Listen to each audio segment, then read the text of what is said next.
Bacaan pertama menurut Kejadian pasal 1 ayat 1 sampai dengan 5. Kejadian pasal 1 ayat 1 sampai dengan 5. Pada mulanya Allah menciptakan langit dan bumi.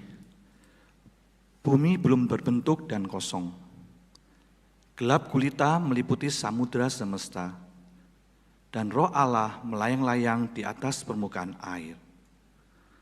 Berfirmanlah Allah, jadilah terang. Maka terang pun jadi. Allah melihat bahwa terang itu baik, dan Ia memisahkan terang itu dari gelap. Allah menamai terang itu siang, dan gelap itu malam. Lalu jadilah petang, dan jadilah pagi. Itulah hari pertama. Demikianlah sabda Tuhan. Syukur kepada Allah.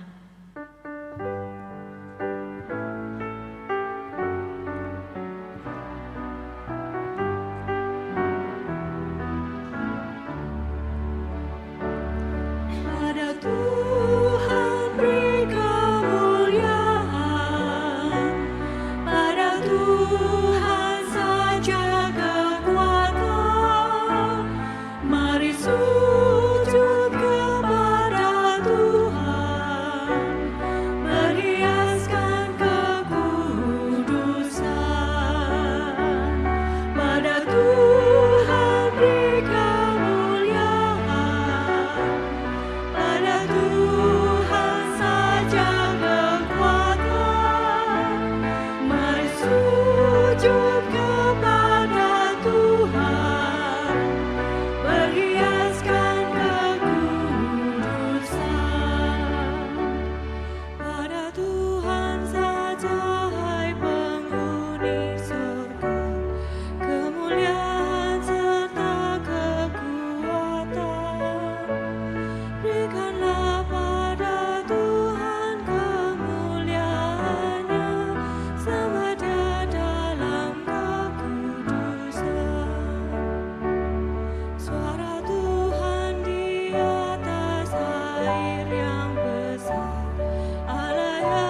Bacaan kedua menurut Kisah Para Rasul pasal 19 ayat 1 sampai dengan 7.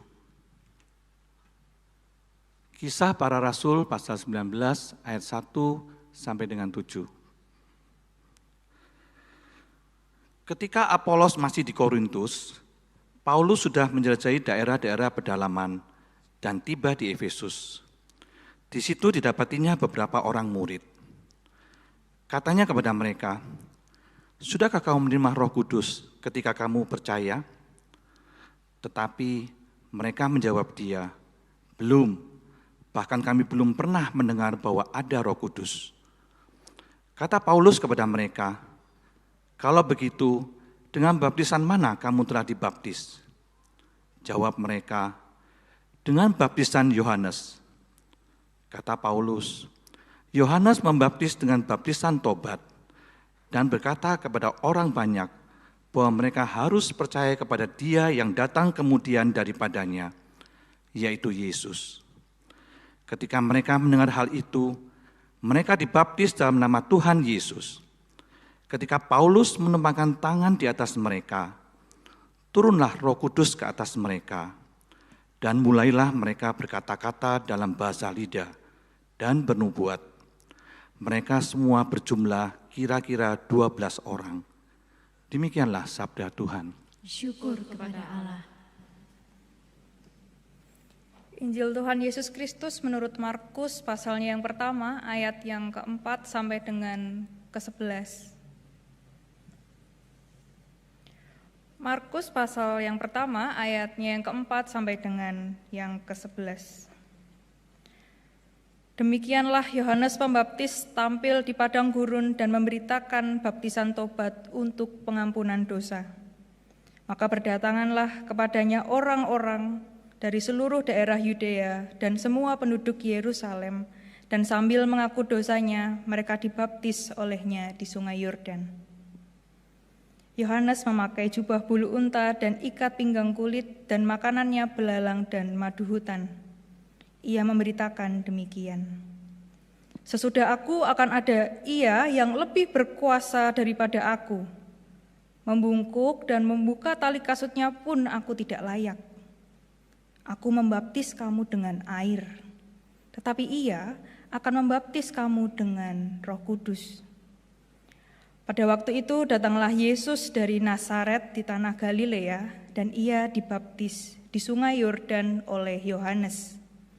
Segera sesudah keluar dari air, Ia melihat langit terkoyak dan roh seperti burung merpati turun ke atasnya. Lalu terdengarlah suara dari surga, "Engkaulah anakku yang terkasih, kepadamulah aku berkenan." Demikianlah Injil Tuhan Yesus Kristus. Berbahagialah setiap kita yang dapat membaca, merenungkan, dan memeliharanya dalam kehidupan sehari-hari. Haleluya.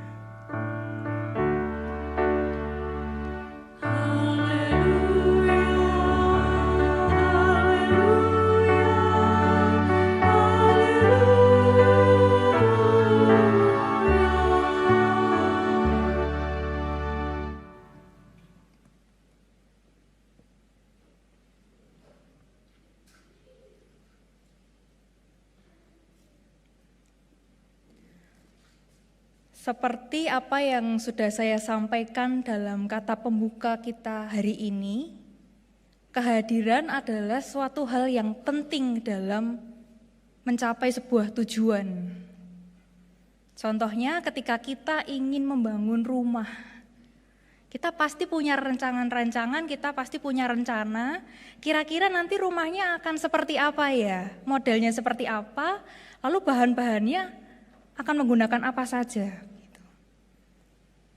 Bagaimana jika ketika kita membangun rumah, kita hanya mempasrahkan gitu ya, susah sekali saya ngomong, mempasrahkan semua itu sama tukangnya gitu. Apakah tujuan itu akan tercapai? Apakah rumah itu akan dibangun, akan jadi sesuai apa yang kita ingini? Rasanya belum tentu ya.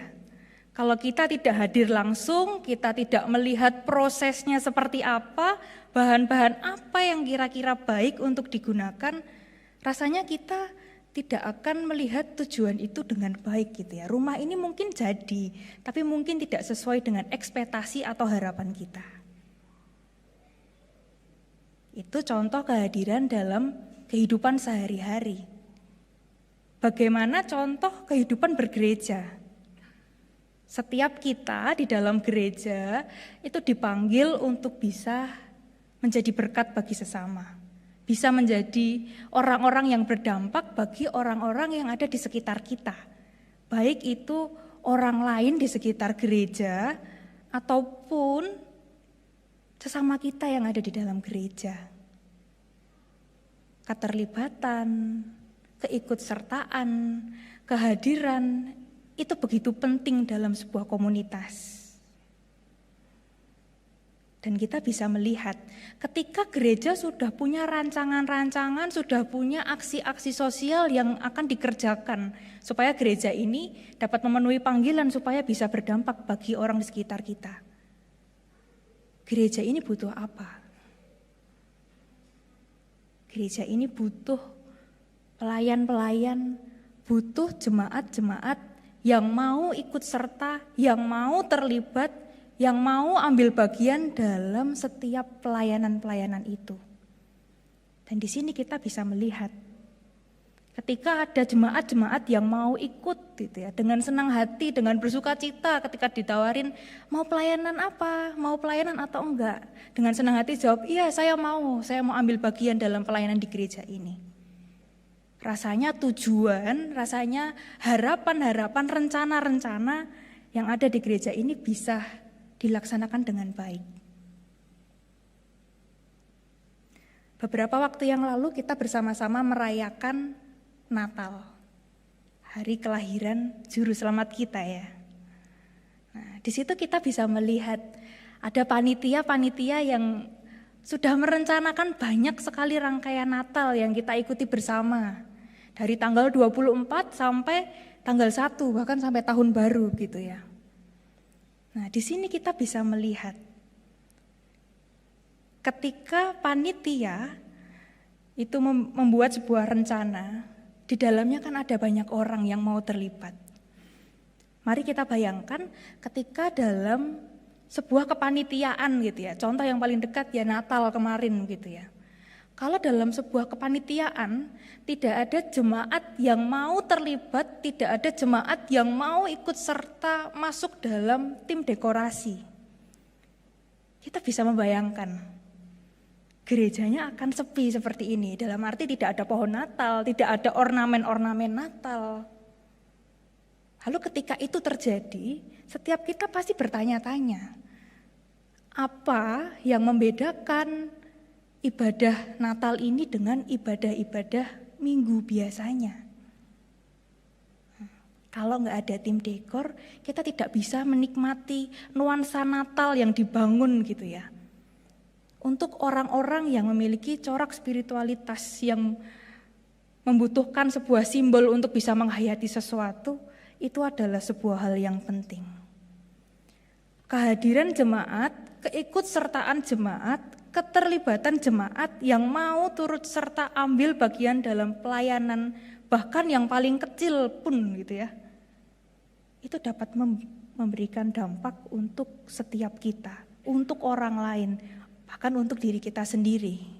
Karena kita pasti merasa senang begitu ya, bisa saling mengenal satu sama lain, bisa hadir, ikut terlibat, memberikan dampak bagi banyak orang. Lalu masih ada berbagai macam kehadiran-kehadiran yang bisa kita lihat gitu ya, selain tim dekorasi.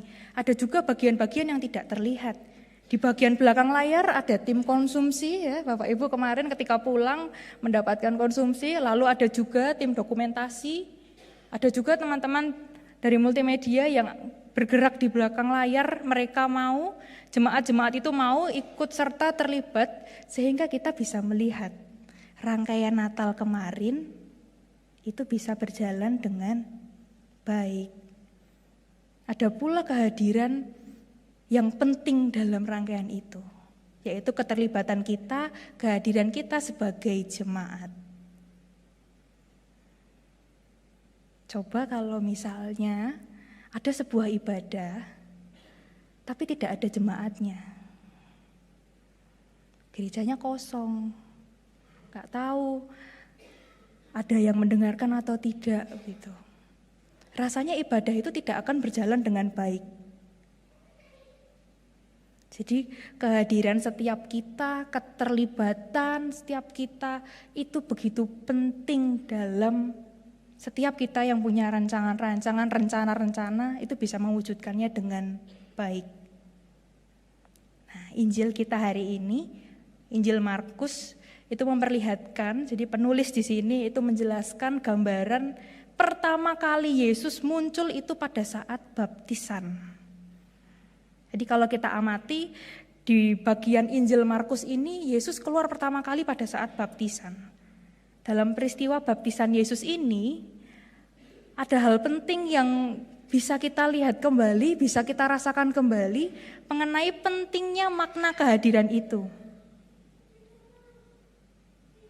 Kita bisa melihat bagaimana Tuhan begitu menyayangi, begitu mengasihi Yesus. Dia hadir dalam baptisan Yesus. Kita bisa melihat kehadiran Tuhan itu melalui suara. Yang dalam Injil kita hari ini itu tertulis di dalam Markus 1 ayatnya yang ke-11. Di situ dinyatakan, lalu terdengarlah suara dari surga. Engkaulah anakku yang terkasih, kepadamulah aku berkenan. Perkenanan Tuhan dalam suara ini, dalam kehadiran ini, itu memberikan semacam penguatan untuk Yesus. Karena kalau mau kita amati lagi, mau kita baca lagi dari ayat-ayat sebelumnya, kita bisa melihat baptisan apa yang dilayani oleh Yohanes Pembaptis. Baptisan pertobatan. Apakah Yesus pernah melakukan dosa? Apakah Yesus pernah melakukan kesalahan sehingga dia bisa disebut berdosa? Kita tahu Tuhan tidak berdosa. Yesus tidak melakukan dosa apapun sehingga ketika orang-orang pada saat itu melihat Yesus ikut dibaptis, kalau tidak ada Tuhan hadir pada saat itu, mungkin orang akan bertanya-tanya, apakah Yesus ini melakukan dosa dan lain sebagainya. Tapi di sini kita bisa melihat keterlibatan Tuhan yang hadir melalui suara, itu memperlihatkan, menegaskan, menjelaskan mengenai Yesus ini berbeda dari orang-orang yang dibaptiskan oleh Yohanes Pembaptis. Di sini Tuhan hadir menemani Yesus. Tuhan yang telah mengutus Yesus dalam dunia ini untuk bisa menyelamatkan setiap kita, Tuhan juga yang menemani Yesus dari sejak permulaan, pada waktu baptisan Yesus pada waktu itu. Selain kehadiran Yesus dalam bentuk suara pada saat itu, kita bisa melihat kehadiran Yesus dalam wujud yang lain. Kita bisa melihat bagaimana Tuhan itu mengirimkan utusannya, mengirimkan Yohanes Pembaptis untuk bisa mempersiapkan jalan untuk Tuhan. Dan menariknya di sini kalau kita perhatikan, Yohanes Pembaptis itu munculnya ada di mana? Di padang gurun. Kita bisa membayangkan padang gurun itu kan cuacanya biasanya panas. Jarang ada orang yang melewati padang gurun kecuali untuk beralih dari satu titik ke titik yang lainnya.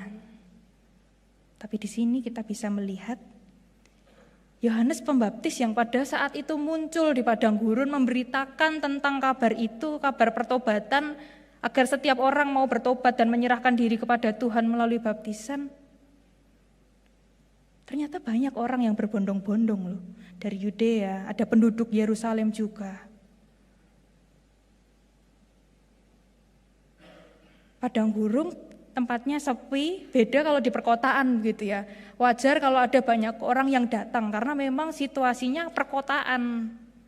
Banyak orang yang lalu lalang, banyak orang yang datang mengunjungi begitu ya. Tapi ini di padang gurun. Suatu hal yang mungkin bagi pemahaman manusia, bagi pikiran manusia itu bisa jadi tidak mungkin. Tapi saat ini kita bisa melihat, kita bisa merasakan bagaimana ketika Yesus sudah memberikan tanggung jawab, Tuhan sudah mengutus, Tuhan sudah meminta kita bisa melihat penyertaan Tuhan dalam kehidupan kita. Apa yang mungkin menurut kita itu tidak mungkin terjadi gitu ya, sudah pakai kekuatan semaksimal mungkin tapi kok enggak bisa. Tapi melalui Yohanes Pembaptis kita bisa melihat bagi Tuhan itu mungkin kok. Tuhan hadir kok, Tuhan memperlengkapi kita kok. Tuhan memampukan setiap kita melakukan tugas-tugas kita, pelayanan-pelayanan kita. Dan belajar dari Yohanes Pembaptis juga, kita bisa melihat ketika kita diminta untuk melakukan tanggung jawab, melakukan tugas-tugas kita, setiap kita diminta untuk bisa jujur. Kita bisa bertanggung jawab untuk setiap tugas-tugas itu. Yohanes Pembaptis pada saat itu mendapatkan banyak perhatian dari khalayak, dari orang-orang Yudea, dari penduduk Yerusalem. Bisa saja pada saat itu Yohanes Pembaptis mengaku bahwa dirinya adalah Mesias yang datang, yang akan menyelamatkan dunia. Perhatiannya sudah tercurah ke Yohanes Pembaptis. Tapi hari ini kita melihat Yohanes Pembaptis sama sekali tidak menggunakan kesempatan itu.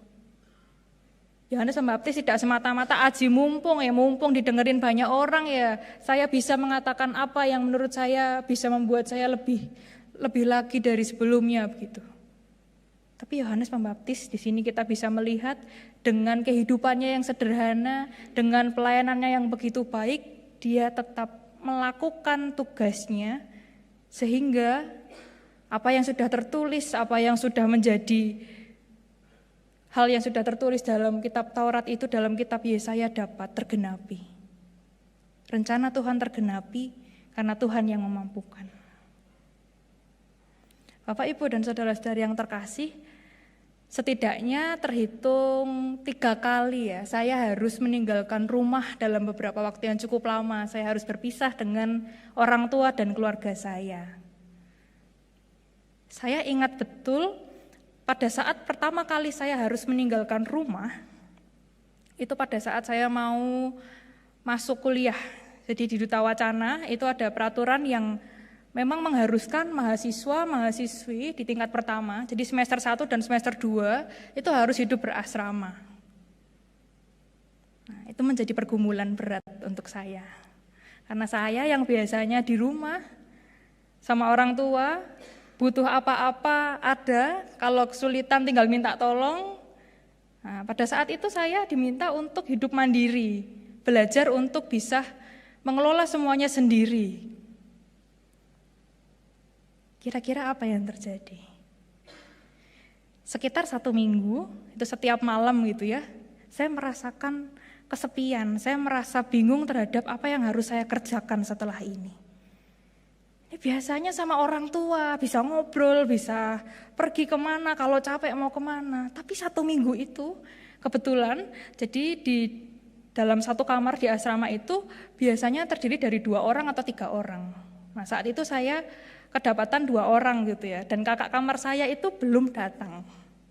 Jadi semakin membangun emosi saya gitu ya, saya semakin merasa melo, saya nangis waktu itu, saya merasa bahwa Tuhan saya gak kuat, saya harus gimana, ini udah paling mentok nih, saya udah bingung mau ngapain lagi, ini beda kayak hari-hari biasa saya gitu. Nah, dari situ saya terus belajar sampai akhirnya saya bisa menyelesaikan masa asrama saya. Itu kali pertama saya pergi meninggalkan rumah, harus berpisah dengan orang tua. Lalu kali kedua adalah pada saat saya stase di Waktu saya Stasia itu sekitar 2 bulan, saya harus pergi ke daerah Bekasi.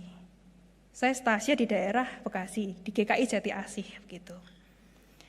Bapak Ibu pasti sudah bisa menduga apa yang terjadi, apa yang menjadi kebiasaan saya pada saat itu. Saya memang sudah bisa lebih mandiri, bisa mengatur apa-apa sendiri, punya beberapa hal yang sudah mulai dibangun gitu ya dari pengalaman pertama. Tapi ya tetap sama tuh, saya tetap nangis, saya tetap sedih, saya tetap merasa sendirian. Ini di kota yang baru, tugasnya baru. Kalau kemarin kan waktu asrama itu momennya berbeda gitu ya. Saya hidup tinggal berasrama. Tapi ketika Stasia itu kan saya ada tugas tambahan. Di situ saya praktek, saya belajar untuk bagaimana hidup bergereja, hidup berjemaat begitu ya. Tapi di situ saya tetap nangis, tetap melo, tetap ya pokoknya emosi saya campur aduk begitu pada saat itu. Tapi ya beda, kalau dulu mungkin waktu pas di asrama seminggu gitu ya. Ya waktu Stasia ini ya agak berkurang 5 hari gitu. Dan yang ketiga, mungkin Bapak Ibu tahu, adalah saat ini. Saat saya sedang praktek jemaat pertama di GKI Ngagel. Ya seperti kebiasaan-kebiasaan yang sudah-sudah, apakah saya tetap menangis? Masih tetap, masih kerasa kayak aduh ini tempat baru, tugasnya semakin tambah lagi. Kalau waktu itu status saya masih menjadi mahasiswa, sekarang sudah jadi kader pendeta GKI. Semakin berat, semakin tantangannya semakin ada gitu ya. Dan saya merasa semakin ini kok lama-lama makin jauh gitu ya. Kemarin Bekasi, sekarang ke Surabaya. Dan nanti belum tahu lagi mau kemana gitu ya. Mari kita lihat apakah nanti saya masih menangis lagi begitu ya. Nah, Bapak Ibu, sebagai seorang anak tunggal yang biasa kemana-mana sama orang tua, Papa kalau misalnya butuh bantuan ada orang yang pasti menolong gitu ya. Itu adalah proses yang begitu berat bagi saya. Beberapa orang, beberapa jemaat gitu ya, atau di tempat yang lain tapi di sini nggak ada. Jadi ada beberapa orang gitulah ya menyebutnya biar enak. Sering kali ketika mendengar cerita saya, ketika melihat saya menangis lah gitu. Mereka selalu berkomentar, wah lemah banget ya, lebay banget gitu aja kok nangis. Udah gede kok nangis gitu, cuma berpisah sama orang tua kan nanti bisa ditengok dan lain sebagainya. Apakah ketika saya mendengar komentar itu saya menjadi marah? Saya menjadi kecewa dan tidak mau melakukannya lagi karena wow, memang itu pergumulan saya tapi kok bagi kalian itu hal yang sederhana. Apakah saya menjadi kecewa dan marah? Tidak. Saya tidak pernah marah, saya tidak pernah kecewa atau jengkel gitu ya mendengar komentar itu. Justru dari komentar-komentar yang ada saya merasakan oh Tuhan hadir melalui mereka. Mereka mengingatkan saya bahwa saya ini pribadi yang terbatas. Melalui setiap air mata, melalui setiap kesedihan yang saya rasakan, hal-hal baru yang saya terima, saya alami setiap kali saya berproses, saya bisa melihat Tuhan itu hadir. Saya senantiasa menyerahkan semuanya sama Tuhan. Tuhan ketika saya lemah, ketika saya tidak mampu lagi, saya percaya Tuhan hadir. Dan betul, saya begitu bersyukur sampai dengan saat ini saya punya kedua orang tua yang luar biasa hebat. Karena apa? Karena Tuhan hadir melalui mereka. Tuhan hadir melalui orang tua saya. Ketika saya merasa down, ketika saya merasa ini gak mampu, sudah mau gimana lagi, ini sulit untuk saya kerjakan. Orang tua saya selalu mengingatkan, percaya. Tuhan sudah memperkenankanmu untuk melayani. Tuhan yang akan memampukan. Jangan pernah merasa sendirian. Meskipun kamu sendiri, Tuhan itu selalu ada. Kapanpun, dalam wujud apapun. Dan itu benar saya rasakan ketika saya datang ke tempat yang baru, datang praktek atau berproses atau mungkin sedang melakukan apapun itu, pelayanan gitu. Saya merasakan Tuhan hadir melalui orang-orang yang saya temui.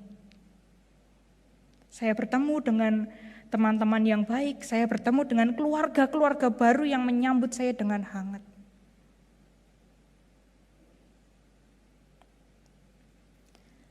Pengalaman saya hari ini, itu mau mengingatkan setiap kita. Kadangkala Tuhan itu hadir dalam permasalahan, dalam hal-hal yang tidak menyenangkan, melalui orang-orang yang mungkin bagi kita itu jengkelin gitu ya. Tapi Tuhan hadir melalui itu semua. Tuhan mau menunjukkan bagaimana kita tidak pernah ditinggalkan Tuhan sendiri. Kita pasti mampu, kita pasti bisa.